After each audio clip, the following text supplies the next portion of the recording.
faz aqui, gente, meus companheiros, meus irmãos, é um trabalho espiritual. Então eu convido vocês a nós estarmos juntos nessa próxima hora e meia, né? Para que a gente consiga fazer esse trabalho espiritual em conjunto. Um trabalho que nos beneficie, que abre dentro de nós canais, quando nós nos conectamos, e eu posso dizer isso agora com tranquilidade, porque eu vou ser um canal e não o autor do processo. O processo é nosso e é o processo dos nossos amigos espirituais que estão conosco aqui o tempo inteiro nessa caminhada, e muito mais agora, nesses tempos que nós estamos passando.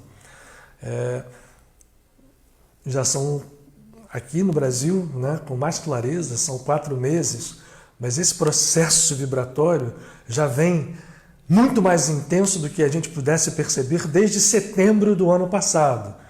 Quem esteve lá na casa de Padre Pio, nos nossos encontros presenciais das segundas, pode lembrar que em setembro do ano passado eu já avisava que nós teríamos um ano de 2020 muito desafiador. E no sentido de trazer desafios que, como todo desafio, pode ter um fruto absurdo em termos de luz. Luz dentro de nós, aquela luz nossa que tem que brilhar, aquela luz interna que nós temos, sem exceção, todas as criaturas de todos os universos, as infinitas criaturas são emanações e, portanto, na sua natureza mais íntima são essa luz. Já disse ele, essa luz precisa brilhar.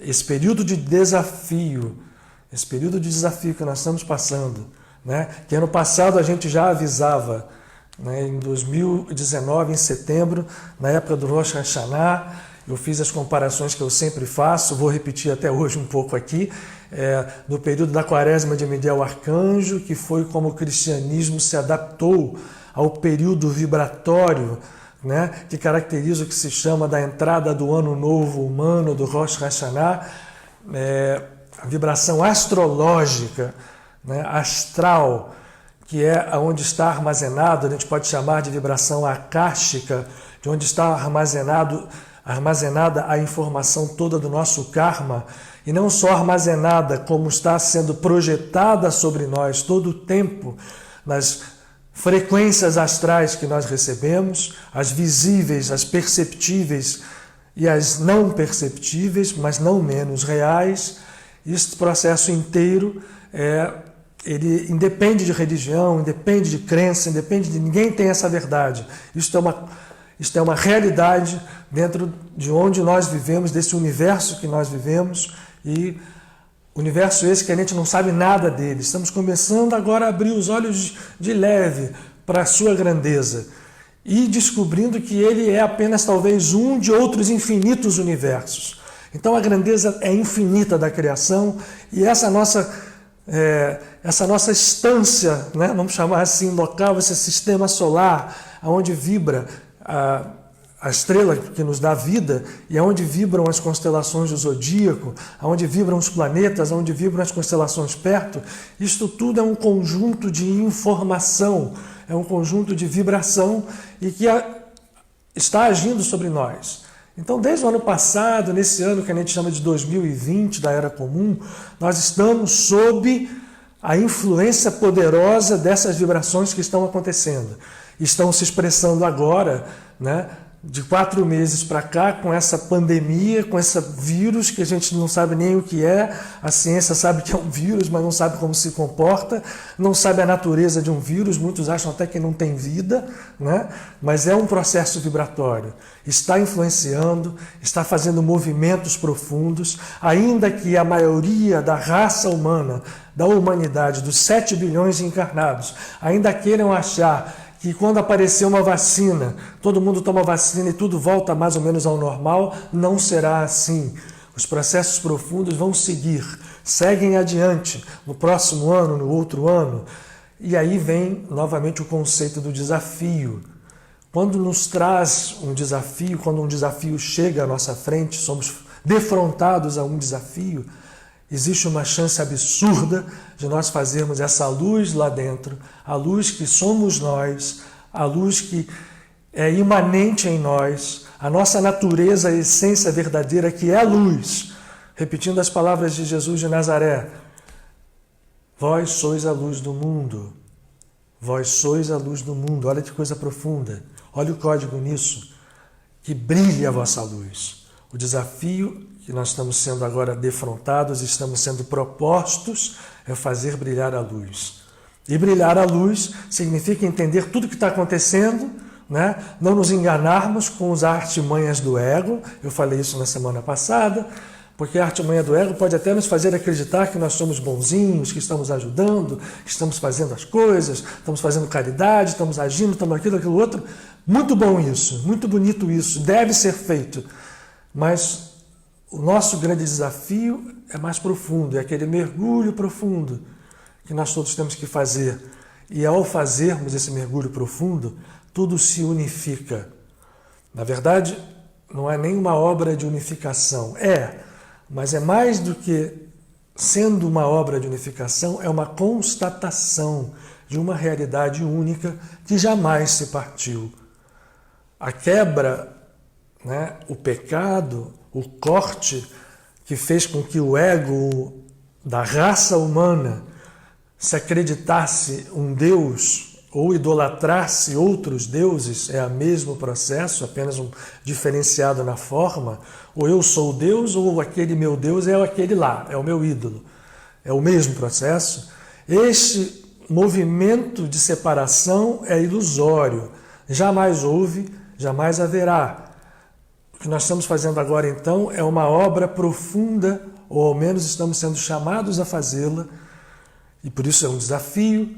Por isso estamos vivendo essas circunstâncias externas na nossa existência, estamos sendo chamados a agir, mas a agir, como foi falado aqui na semana passada, a partir de um agir profundo, que pode muitas vezes nem ter a aparência da ação externa. Ele pode chegar lá, mas eu posso agir até sem agir externamente. A ação que nós estamos sendo chamados agora, ela se conecta com a oração. Oração. Vamos lá brincar? Or em hebraico é luz. A palavra or significa luz em hebraico. Se eu pegar o hebraico e juntar com o português oração, a oração é uma ação de luz. E, portanto, esse é o momento em que a oração, que é algo que vai para o lado da transcendência, é o que a gente vai falar hoje aqui de novo, mas ao mesmo tempo que vai para o lado da transcendência, jamais vai se desconectar da existência, porque o que para nós é existência não está desvinculado da transcendência. O nosso grande erro é isso, ó. Existência está aqui, transcendência está ali. A imanência une essas duas coisas e faz que nós entendamos que jamais foram separadas, na verdade. Olha o aparente paradoxo. Ao entendermos a imanência, a unidade de tudo e todos, na grande consciência infinita cósmica, que é tão grande que a gente não pode definir, gente. Imagina o seguinte, olha o tamanho do universo que a gente tem hoje às nossas vistas, né? Trilhões de galáxias, trilhões. E se esse universo for apenas um pedaço de um conjunto de bolha de sabão de vários universos? Então essa consciência infinita, ela só pode ser, na verdade, conhecida quando nós entendemos que ela está imanente em nós, ainda que nós sejamos um raio, mas um raio é semelhança, um raio é a mesma essência da sua fonte originária. Não podemos defini-la ainda, e talvez a distância de defini-la por outro tipo de conhecimento que a gente chama de intelectual, científico ou o que seja, não podemos definir agora. Vamos cair em erro sempre, ou em negação, ou em fé cega, não importa. Qualquer definição, seja pelo campo da religião organizada, que cria os seus dogmas, que cria as suas separações, a minha verdade, o meu Deus, seja pela ciência, que não acredita em Deus, que acredita no acaso, essas tentativas de definição vão falham. Só se conhece Deus pelo entendimento da imanência, e a imanência unifica a transcendência com a existência, porque transcender não é apenas aquilo que está num outro mundo, no mundo espiritual, no mundo divino. Transcendência é algo que, quando a gente entende, a terra e os céus, assim na terra como nos céus, né, gente? Lá o Pai Nosso, se unificam. Quando as coisas entendem-se, se unificam porque já estavam unificados, é o que eu estou dizendo a vocês.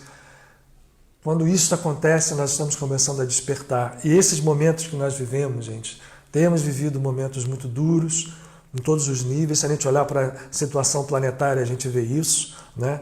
Cada vez mais evidente as marginalizações de bilhões de seres que passam fome, que estão excluídos de qualquer avanço social, de qualquer avanço, de qualquer dignidade humana. Vemos isso agora com mais clareza do que nunca. Vemos ainda a procura egóica de poder, de disputas, de tudo mais. O quão estamos atrasados, o quanto esse planeta o quanto ele é atrasado. Por mais que a gente se orgulhe da nossa tecnologia, essa nossa tecnologia nada à frente do conhecimento, vamos chamar assim, do conhecimento da ciência divina, da ciência que transcende a nossa ciência, né? Então hoje, a nossa ideia aqui é falarmos um pouco mais sobre esse processo de despertar, de entendimento de que transcendência e existência são faces de uma mesma realidade, assim como oração e ação, como meditação e oração, tudo são faces, vamos falar um pouco de geometria, né? De um poliedro de faces infinitas. Se um poliedro de faces infinitas, todo ele é uma coisa só, então talvez ele seja uma esfera, né? Quando as faces são infinitas, daqui a pouco você juntou e fez uma esfera. Falando em termos, uma brincadeira matemática aqui com vocês, né? Vamos pensar ali, ó, eu vou dividindo, fazendo 20 lados, 30, 40, 50, 100 lados, 1000 lados, 1 milhão de lados. Quando eu vejo, eu tenho uma esfera, né? E a esfera pode ser ainda símbolo de coisas maiores. A beleza da vida está nos chamando, gente, né? A humanidade está sendo chamada a uma nova era que a gente pode ser chamada de era messiânica. E esses dias são dias intensos, são dias de desafio, são dias em que somos chamados a encarar a nossa própria natureza. Primeira natureza egóica na qual ainda vivemos todos nós, sem exceção. E depois que essa natureza egóica, entendimento que ela é divina, mas ela só é divina quando ela entende algo profundo, que nós também falamos, e por isso hoje a gente continua a falar disso, que é a humildade verdadeira. Sem humildade verdadeira, não há possibilidade do entendimento dessa natureza divina em nós, porque senão eu vou cair no engodo do ego idólatra, idolatrando a outro ou idolatrando a si mesmo. A humildade verdadeira nos faz perceber, primeiro com o reconhecimento da nulidade do ego, mas a nulidade da sua ilusão, porque a divindade do ego, ela fica imediatamente evidente, acesa quando a humildade entra em ação. Quando a verdadeira humildade entra em ação, como diz São João da Cruz, como diz Teresa d'Ávila, quando eu nada tenho, tudo eu tenho, quando nada sou, é que eu sou. E portanto, gente, o nosso caminho precisa passar pela construção da humildade dentro de nós. Para que nós possamos entender esse desafio, os primeiros passos para que a gente possa seguir e acender essa luz, unificando a transcendência que aparentemente nos separa de Deus, do mundo espiritual, dos mundos superiores, o que transcende a nossos sentidos. E hoje a gente sabe que o que transcende aos sentidos não precisa nem estar no mundo espiritual. Estou aqui falando com vocês, com ondas que estão sendo focalizadas aqui na minha casa, estão sendo levadas, tem gente fora do Rio de Janeiro vendo. Essas ondas levam informação. Então isso transcende aos nossos sentidos físicos. A transcendência não é só o que é espiritual, mas a gente hoje já encara isso como parte da existência, não é verdade? Senão não tinha aqui um iPhone na minha frente ou qualquer outro aparelho celular, né, captando essas imagens e replicando elas a todos vocês, as dos 195 pessoas que estão hoje agora somadas aqui, nós todos. Isso transcende aos sentidos. Agora, o que é espiritual transcende também, mas não é uma outra realidade, não é um outro mundo. Transcendência e existência são sempre a mesma coisa. A nossa visão é que é incompleta, Portanto, quando a gente unifica as duas coisas pela imanência, pelo entendimento da imanência em nós, de que nós somos a divindade também, isto é o nosso grande desafio, isto é o caminho sendo iniciado. O eu sou, o caminho, a verdade, a vida, no seu código mais profundo, nas palavras do Mestre de Nazaré, quando ele exprimia a consciência crística naquele momento com toda a plenitude, ao dizer eu sou o caminho, a verdade e a vida, ele não estava dizendo eu, Jesus Cristo, tem que ser adorado na Igreja Católica ou na Protestante ou em qualquer outra.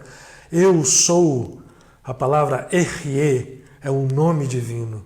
Eu sou, Ehyeh Asher Ehyeh. Em hebraico não é eu sou o que sou, é eu sou a consciência que sou. Então eu sou o caminho. O caminho é nós sairmos desse processo de sono, entrarmos na nossa imanência do eu sou e transformarmos tudo isto em duas coisas, verdade e vida. Verdade não se define, verdade apenas se conhece. Ainda não conseguimos definir pela nossa própria incapacidade. Eu falei agora há pouco, intelectual, dos nossos processos mentais. A mente não é capaz de definir coisa alguma ainda. Ela só dá fim e só dá ilusão. Então, a verdade tem que abrir o nosso caminho para a verdade, tem que abrir o nosso caminho para a vida.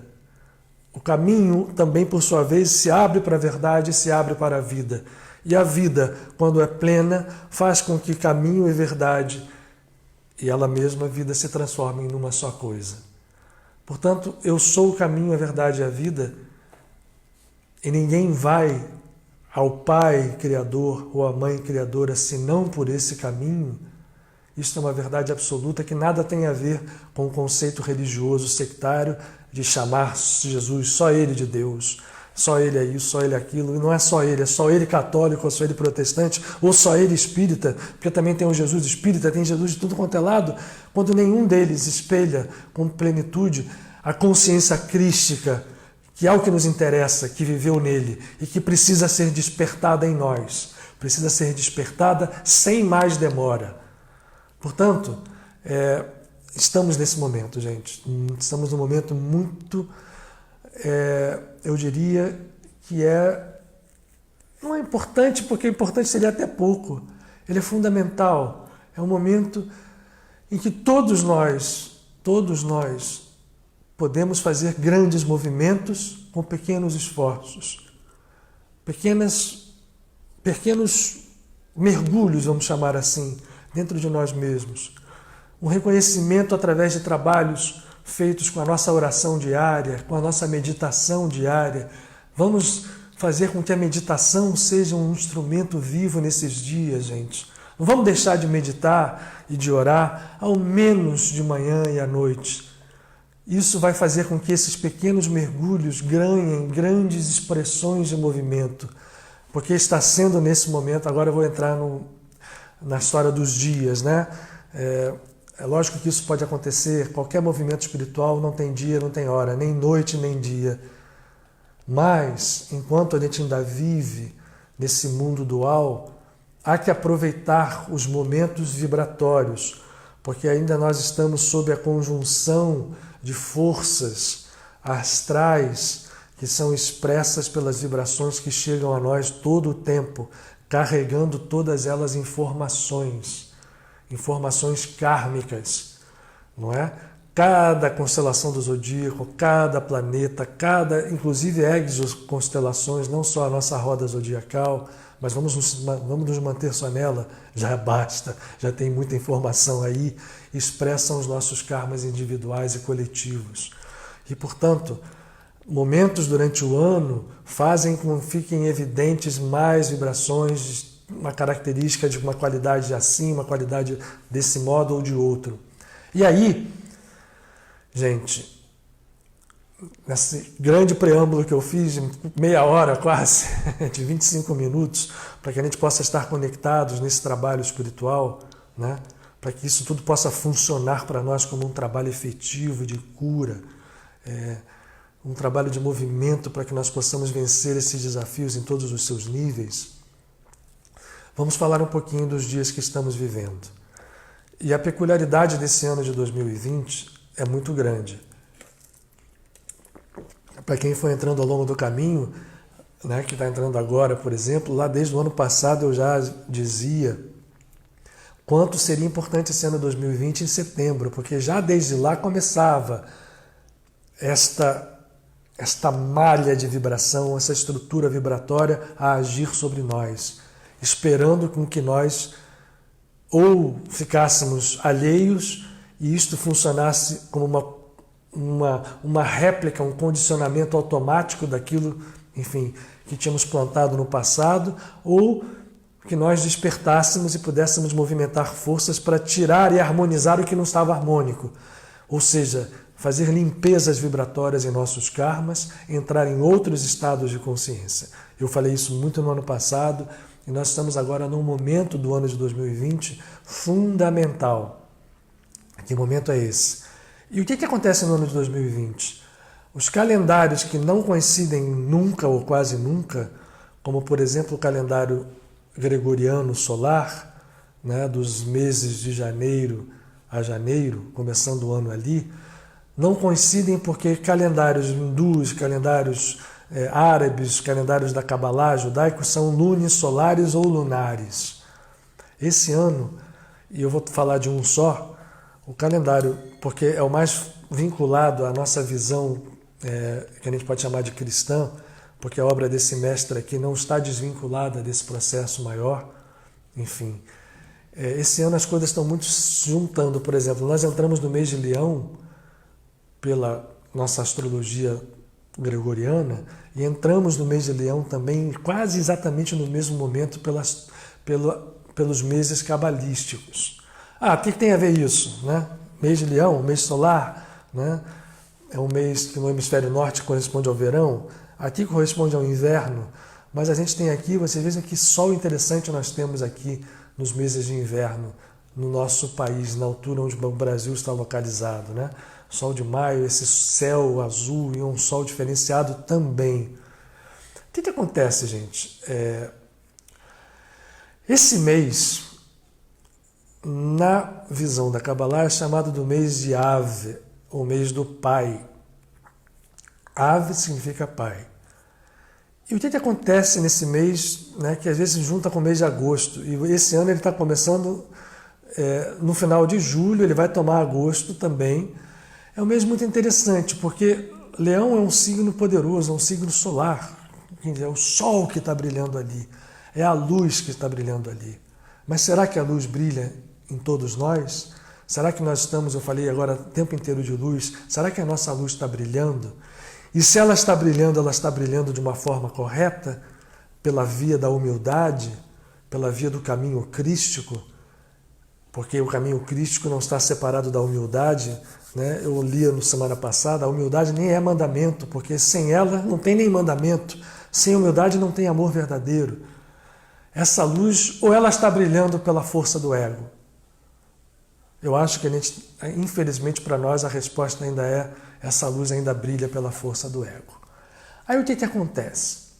Eu tenho dito e repetido aqui muitas vezes que toda a escritura sagrada deve ser vista em diversos níveis de interpretação, muitos de vocês certamente já ouviram, que são profundos à medida em que nós vamos tirando fora a história física, que é apenas uma veste, uma capa, e vamos entrando em compreensões simbólicas. Isso vale para qualquer escritura.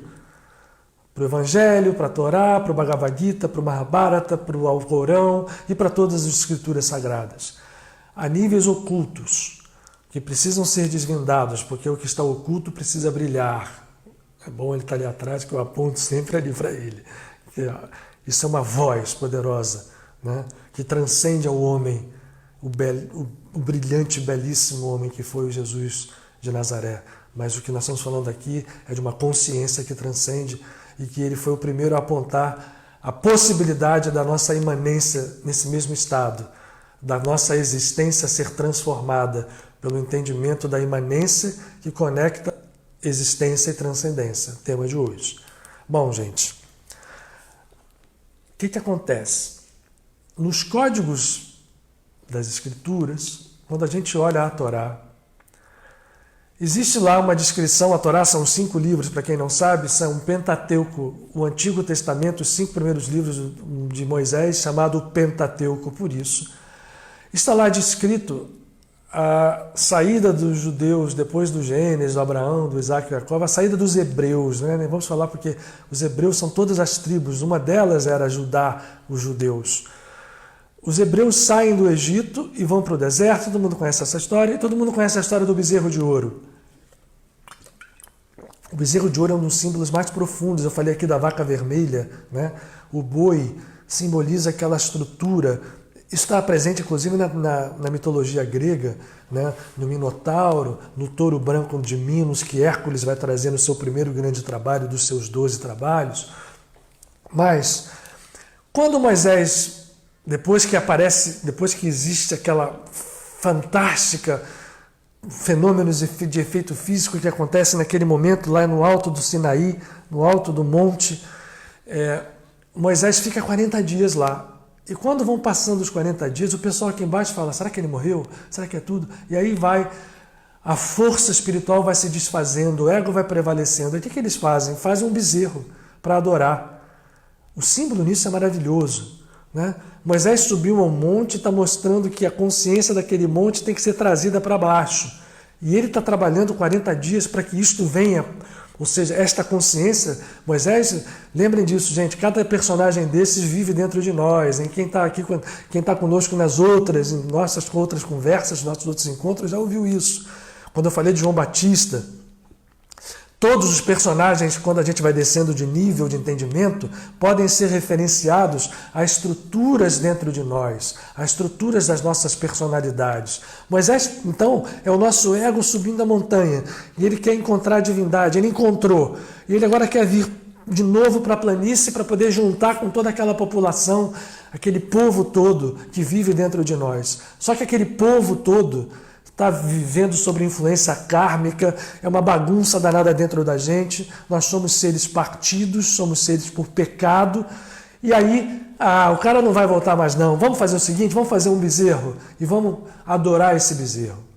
Quando acontece isso, existe uma quebra profunda, a falta da fé, a falta da certeza de que ali, quando houve aquele momento que Moisés estava lá, a consciência divina ia se manifestar e viria em direção às consciências dos 600 mil pessoas que estavam ali embaixo.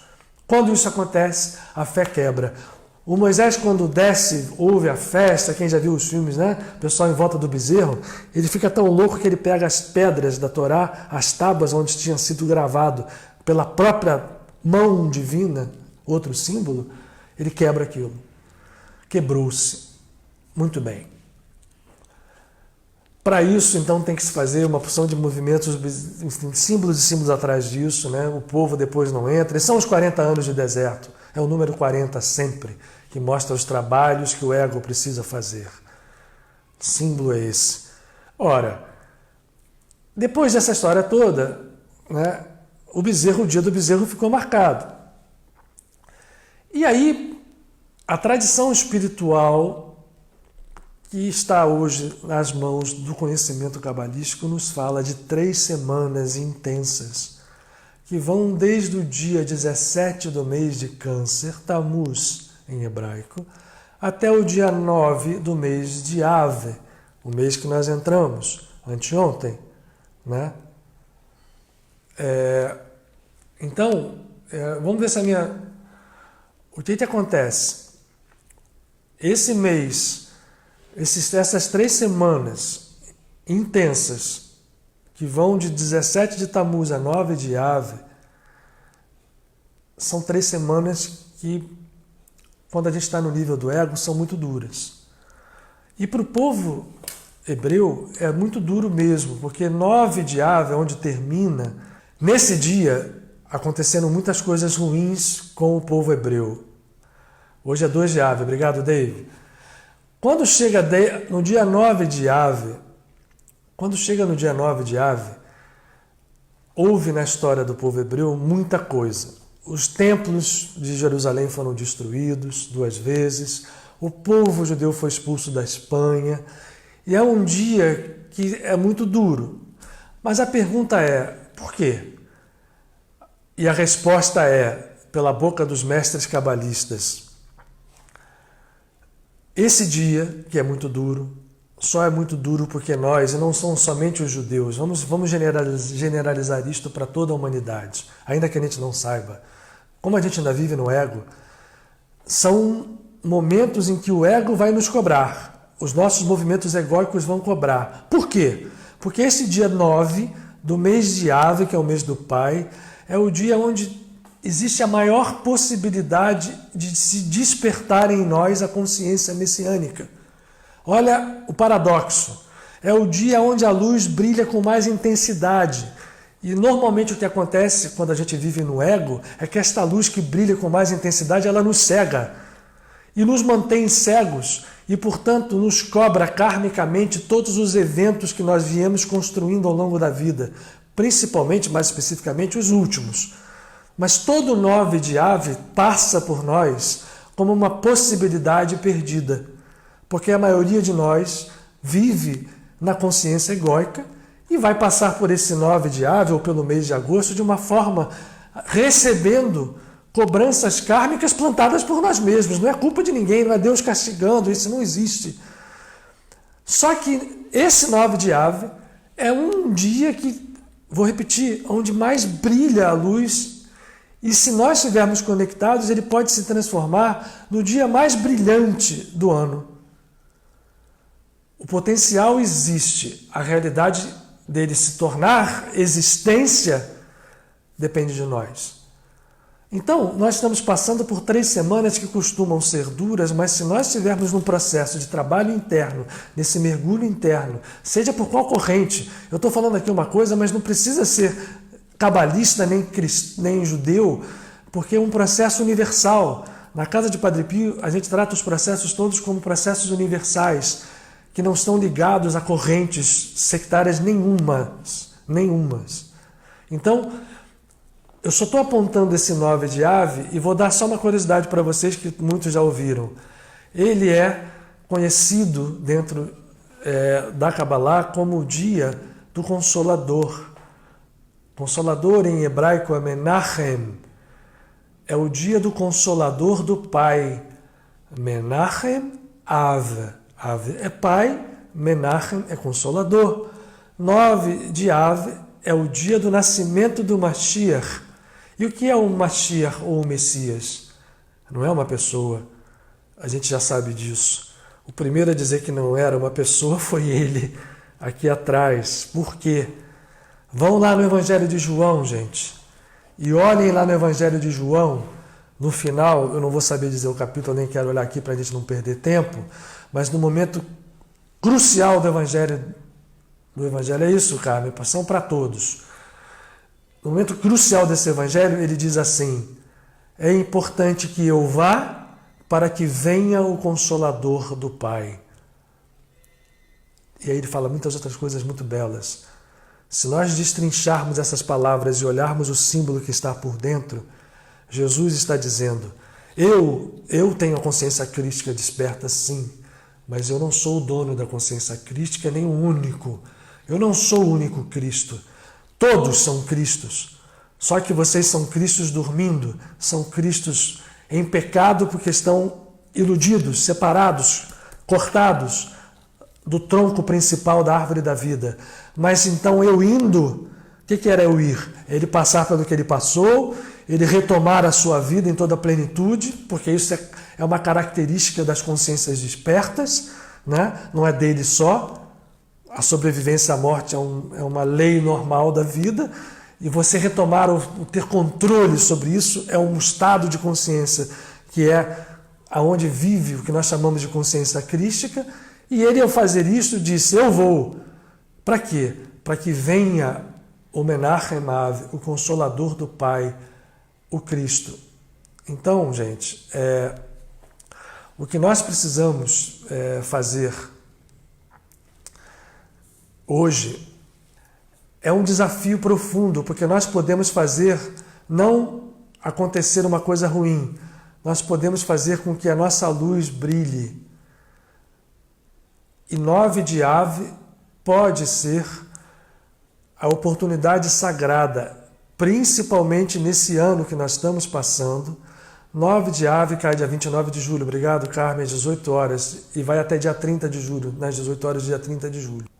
9 de Ave pode ser um momento sagrado para todos nós para brilhar essa luz. O que eu recomendo a vocês?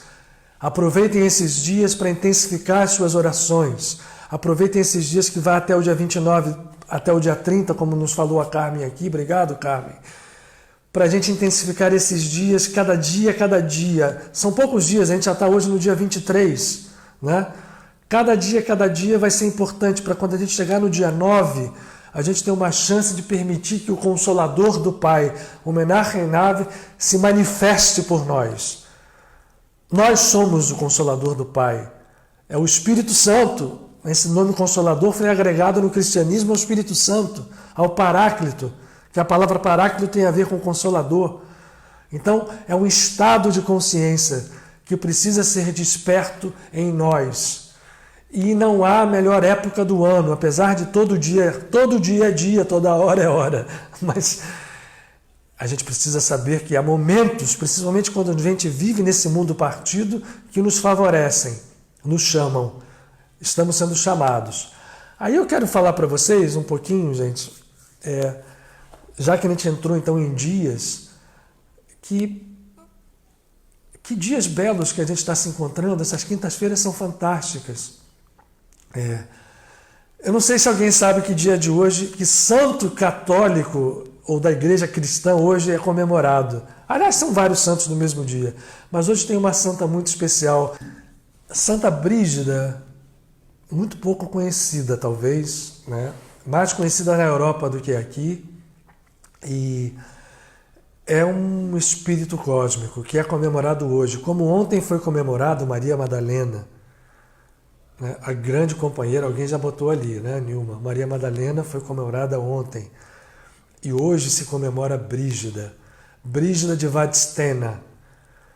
Vou falar um pouquinho dela para vocês, porque a gente falando, a gente puxa a vibração, né?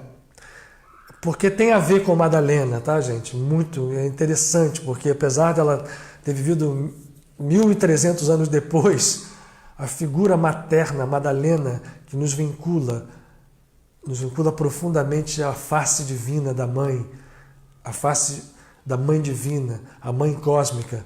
Talvez não haja dentro do círculo que veio à volta do Rabi de Nazaré figura tão expressiva de Maria Madalena. Dia 22, foi ontem, gente. Hoje é Brígida. Mas quem foi Brígida de Vadstena? Muito interessante, uma figura muito poderosa, que nos dá sinais interessantíssimos. Inclusive de algo que às vezes as pessoas confundem muito, principalmente os espíritas, né? Que acham que mediunidade é uma coisa que é propriedade do espiritismo, né? Coisa que nunca foi nem nunca será. A mediunidade é um aspecto natural da natureza humana. Brígida de Vadstena foi uma nobre sueca que viveu no século XIV e nascida numa família de reis.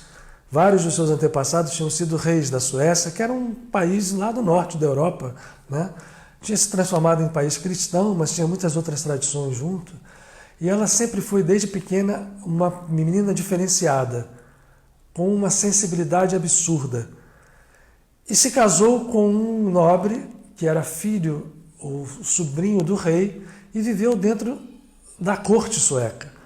Só que vivendo ali, naquela existência, né, que linkava toda a sua vida à riqueza, ao poder, ao conforto, tudo. E para onde ela se dirigia era apenas buscando dentro dela essa luz da transcendência.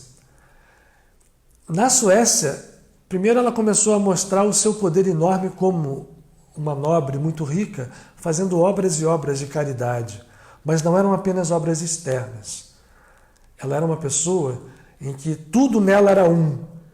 Em Brígida, essência, imanência e existência se unificavam e se conectavam com a transcendência. E aí nela surgiu espontaneamente um poder de conexão com o chamado mundo espiritual, talvez é que poucas criaturas tenham tido, ao menos conhecidas e relatadas na história humana, tais qualidades ou tais manifestações como teve Brígida de Vadstena. Ela era capaz, existem várias histórias para quem tem interesse de conhecer a sua vida, ela era capaz de materializar seres. Por exemplo, quando nasceu a sua filha Catarina, ela materializou, ela teve um parto difícil, se materializou a própria Mãe Santíssima dentro da sala. Entrou toda luminosa, como uma figura materializada descrita em vários fenômenos que foram estudados depois, e ajudou o parto a acontecer. E ela, como foi reconhecida, acaba com a sua sensibilidade sendo notada em Roma. Bom, o que isto leva? Ela, como tinha, enfim, condições financeiras, ela vai para Roma e estava sendo vivido um momento muito difícil. A Igreja Católica viveu vários momentos difíceis, aquele era um, em perseguições políticas do Papa. E sabe o que faz Brígida? Ela fica 19 anos em Roma, transmitindo mensagens diretas de Jesus ao Papa e a várias outras figuras políticas, conclamando as figuras políticas a fazerem, vale para hoje, tá? As cartas dela podiam ser aplicadas a qualquer um de nós, sendo nós políticos ou não sendo. Cartas, vamos chamar assim, psicografadas por Brígida, chamavam a atenção da forma como as pessoas se comportavam, né?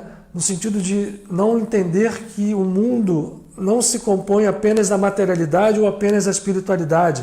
Ela era o exemplo vivo disso, porque ela era rica, poderosa, nobre, mas ela se comportava como uma pessoa que fazia parte de uma humanidade onde não havia diferença entre pobres e ricos.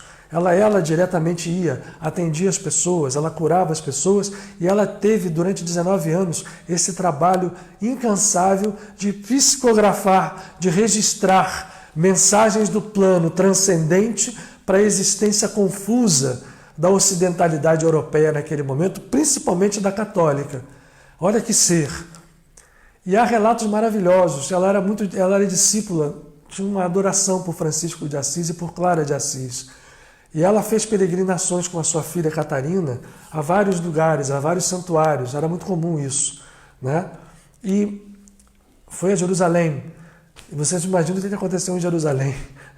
Ao chegar nos lugares sagrados, ela via as cenas todas e aconteciam fenômenos de luz à sua volta. E quando ela foi a Assis, Francisco, isso é descrito, se materializa já havia ali a sua basílica, se materializa no altar à espera dela e a abençoa, a ilumina. Então, nesse dia de hoje, em que nós estamos conversando aqui, no dia seguinte a Madalena, que tem uma ligação muito forte, por que razão? Porque, como todos os grandes seres, em Brígida também vivia uma intensa sexualidade, que é natural, porque o sexo é uma energia divina. Já repeti isso aqui. E todo santo lida com a força da sexualidade, porque é natural, porque eles são seres divinos e essa força é intensa. Normalmente, e ali na Igreja Católica, naquele momento, o que acontecia era a repressão. Então ela trata também assim. Mas Brígida consegue converter essa energia numa força de agir, de ter obras. Ela criou sanatórios em Roma, hospitais, né, com seu dinheiro, e ao mesmo tempo fazer aquilo surgir como algo capaz de captar as mensagens do plano espiritual, não só de Jesus, mas de vários santos, de pessoas que estavam no purgatório. Ela era capaz de fazer movimentos profundos e fica para nós como um grande exemplo. Um exemplo de como nós, hoje, quase 800 anos depois, podemos entender que não há separação na nossa vida daquilo que nós chamamos de transcendência da nossa existência. Esse mundo materialista de hoje precisa ceder espaço ao entendimento de um mundo muito mais profundo que não renega esse mundo materialista. É preciso que a gente entenda isso. O mundo material, chamado material, é apenas parte de algo do qual ele é um componente. E o nosso grande trabalho como seres que estamos nós buscando esta consciência divina, é de fazer com que isso seja uma verdade. É de fazer com que o processo de viver nesse mundo possa se conectar com a compreensão de um mundo muito maior que nós chamamos de transcendente, mas que na verdade é o mesmo mundo. Não há separação entre mundo material e mundo espiritual, como nós, dualistas, insistimos em fazer crer que exista. Porque o materialista separa dizendo que só tem matéria, e aquele que se diz espiritualista renega a matéria e vai tentar viver no mundo do espírito, para o mundo do depois, para o mundo do depois da morte, ou entender que os mundos estão separados, que os espíritos estão agindo e agem sem que a gente possa ter nenhuma interferência com eles. Nós precisamos entender esse processo como um processo unificado. E nós temos mais do que nunca e mais do que sempre a oportunidade de fazer isso agora. Os nossos próximos dias, até o dia 9 de Ave, vão estar recheados de grandes seres, de lembrança de grandes seres, como hoje lembramos Brígida. Dia 25 de julho, temos o Mahavatar Babaji, comemorado dentro da Self-Realization Fellowship, esse grande ser cósmico. Nós temos, no dia 29, uma das companheiras também do Mestre, Marta. Nós temos, dia 26, Ana, a mãe de Maria. Nós temos muitos grandes seres comemorados, até o dia 9 de Ave, que cai no dia 29 para o dia 30. E nós temos a oportunidade, então, de nos conectar. Vamos aproveitar esses dias, gente. Agora eu quero descer de ficar falando de conceito para falar de coisas práticas. Vamos aproveitar esses dias que estão à nossa frente, porque são dias sagrados, são dias poderosos, são dias intensos, mas são intensos numa medida que nós podemos transformar numa medida de luz. Eu hoje vou ter que terminar minha live aqui, essa hora, porque eu estou com uma dificuldade de rede e ao mesmo tempo o meu 4G não está muito bom, né? Está indo e voltando. Eu estou vendo aqui que vocês estão dizendo que está flutuando. Vamos fazer logo a nossa oração final, a nossa meditação. Vamos terminar mais cedo hoje, para não ficar essa história pendurada na ida e na volta. Esses dias intensos são esses assim mesmo, tem uma lutinha aí rolando. Para quem está perfeito, legal. Então, gente, vamos nos juntar agora, vamos nos unir. Porque esse mês que entra agora, em agosto, vai nos trazer também grandes dias, como o dia de Clara de Assis, de quem também Brígida era uma grande devota. Então, para a gente não perder mais daqui para frente, vamos aproveitar que está bom e vamos fazer a nossa meditação e oração conjunta agora, viu? Eu não vou mais ficar aqui conversando com vocês, né? Vamos lá.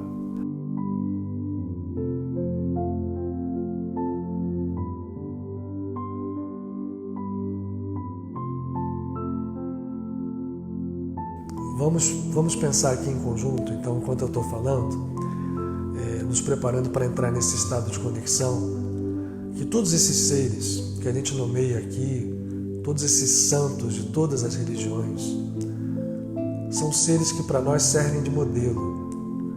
E nesse momento de vida planetária, nós podemos escolher vários modelos, e todos eles são expressão poderosa da nossa potência. Nós não podemos nos desprezar como seres. Nós todos somos seres que temos potência infinita dentro de nós. Só que essa potência só se atinge pela humildade.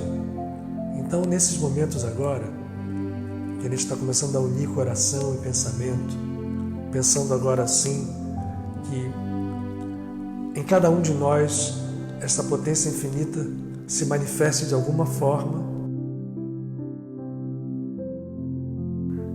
Vamos fazer com que essa potência seja realmente uma chama. Vamos olhar para dentro de nós e vamos sentir um calor, gente. Eu estou fechando os meus olhos, E estou chamando todos vocês a fazer o mesmo e a gente olhar para dentro de nós e perceber que dentro do nosso coração brilha uma chama. Essa chama pode brilhar mais e mais e mais. E se a gente reconhece isso, nós vamos sentir uma sensação interna de um calor. Mas não é um calor desagradável, ao contrário. É um calor que a gente poderia chamar até de um calor curativo. Essa chama brilhando, ela tem um poder curador. Não vamos duvidar disso.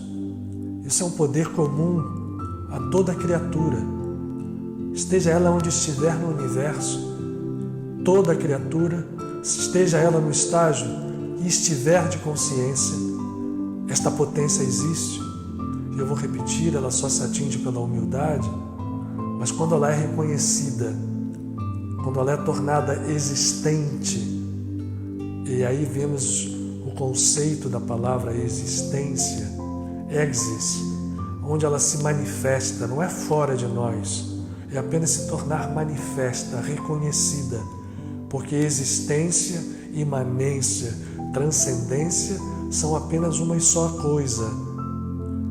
Vamos agora sentir que essa chama, portanto, ganha existência, não porque ela está sendo criada agora, mas porque nós a estamos reconhecendo.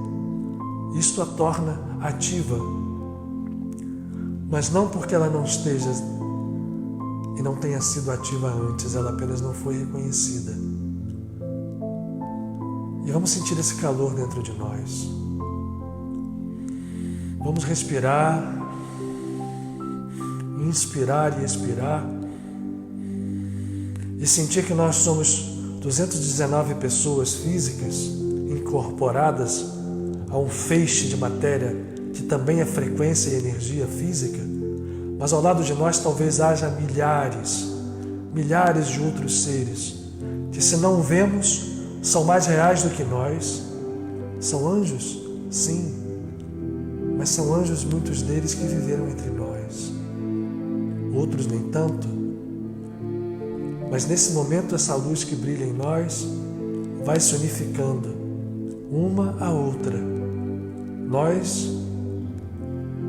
que estamos aqui nesse mundo, enfeixados na matéria física do mundo, e aqueles que já estão libertos dela, e vamos compondo uma chama mais e mais e mais intensa. Quando nós inspiramos, ela cresce, como se soprada por um sopro de vida profunda, que traz em si informações renovadoras dos nossos pensamentos. E quando expiramos, esse sopro se manifesta ao redor de nós. É um sopro de vida que se espalha na nossa vida e na vida daqueles a quem amamos, e na vida daqueles que não estão nem presentes no nosso espaço físico. Se manifesta também naqueles que estão presentes próximos a nós, claro, dos nossos familiares que convivem conosco nesse espaço que estamos habitando agora, tridimensional. Mas essa chama que cresce quando inspiramos, com seu potencial de renovação, de cura, quando expiramos, é um sopro que não tem local, não tem tempo, não tem espaço. É capaz de se manifestar aonde seja necessário. E quem conduz essa necessidade já não somos mais nós. Não somos nós, mas é a consciência crística que vive nesse momento em nós. Não somos mais nós quem vivemos, mas essa consciência vive, transcende o nosso ego, cura o nosso ego. E a cada inspiração, cura-se em nós o que tem que ser curado, aonde estejam as nossas deficiências, seja no corpo, seja nas estruturas profundas das nossas personalidades, que são espírito. E quando o fogo, esta chama, do Espírito se manifesta. As nossas personalidades e a nossa ilusão é curada também. As células físicas, essas trilhões de pequeninas consciências que orbitam ao redor da nossa consciência egóica, nesse momento se beneficiam. E nesse fogo sagrado que transcende espaço e tempo, nós, 200 pessoas físicas, fisicamente incorporadas, e as milhares de outras que se juntam a nós, formamos um núcleo vivo de amor transcendental, que vai realizar a sua obra, que já não é mais nossa, é a obra da consciência unificada que estamos compondo agora, e vai realizar essa obra onde seja, em qualquer lugar do planeta, em qualquer ser do planeta. Que nos auxiliem os amigos, e cada um de nós certamente há de pensar em algum, a quem sejamos mais conectados, aqueles a quem chamamos de santos, que são consciências que já se libertaram, mas hoje tocamos e falamos de Brígida, que ela possa vibrar nesse momento com Clara de Assis, com Francisco, com Mahavatar Babaji, com todos aqueles que nesse momento cada um de nós conecta a sua consciência, porque nesse trabalho de unificação e de cura que estamos todos em conjunto realizando, há espaços infinitos para infinitos seres, e todos eles são um. Vamos olhar e sentir aí esse calor vibrando intensamente dentro de nós, exercendo a sua cura. E nós também, por que não, nos beneficiamos disso. Mas primeiro entendemos que a unidade nos fala, o outro e nós somos um. Então comecemos por aquilo que chamamos e aqueles a quem chamamos de outro, sejam quem forem eles. Há tantos que sofrem, há tantos que expressam tantas carências e para os quais não temos olhado, não temos estendido a nossa mão. Que as nossas mãos possam a partir de agora se estender, mas se estender a partir da chama que está brilhando dentro do sagrado santuário onde habita a presença divina.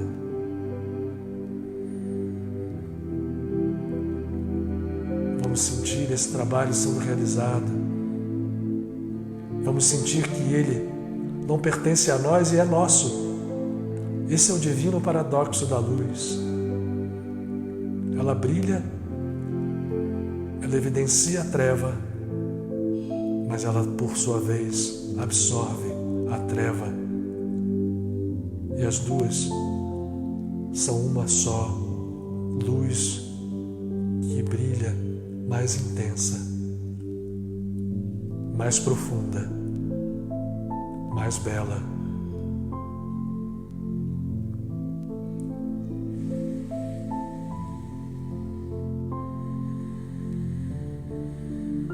Eu fico agora num silêncio para que cada um de nós possa ouvir a voz da própria consciência.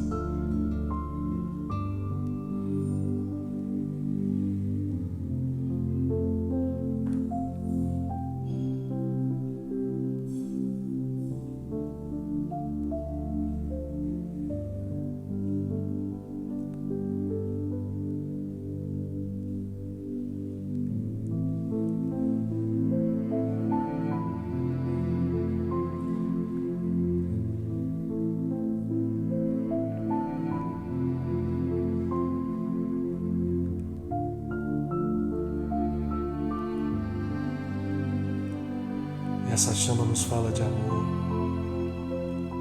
nos fala de gratidão, nos fala de alegria,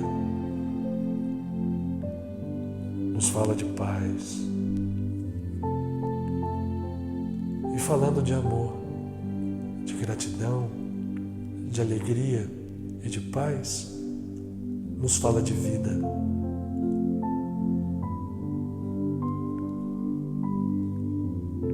Só existe vida no universo.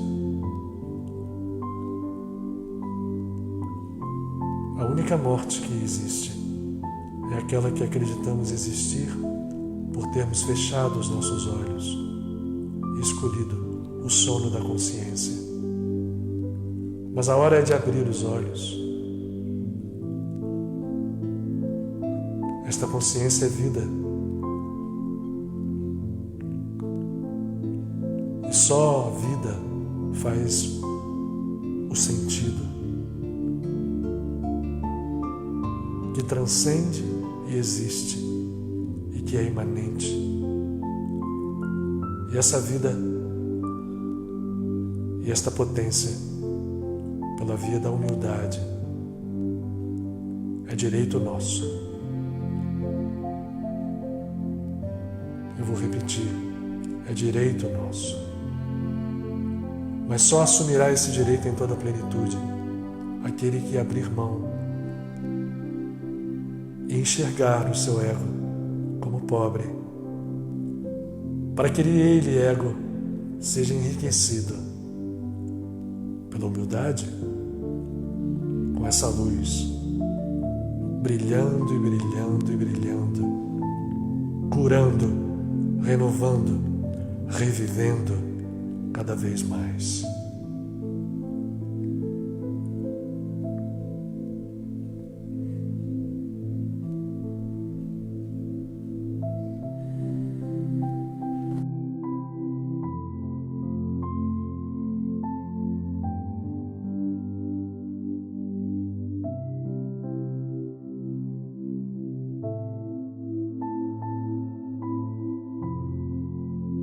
Gratidão a todos.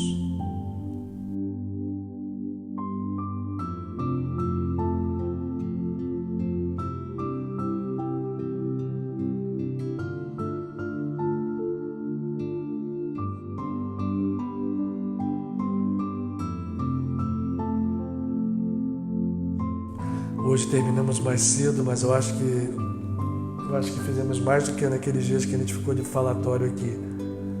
Eu senti tão intensa essa vibração, e posso falar isso porque eu não tenho nenhuma relação com a origem dela, eu sou só um canal, tá, gente? E eu aqui tenho que ouvir as minhas palavras, sentir a vibração.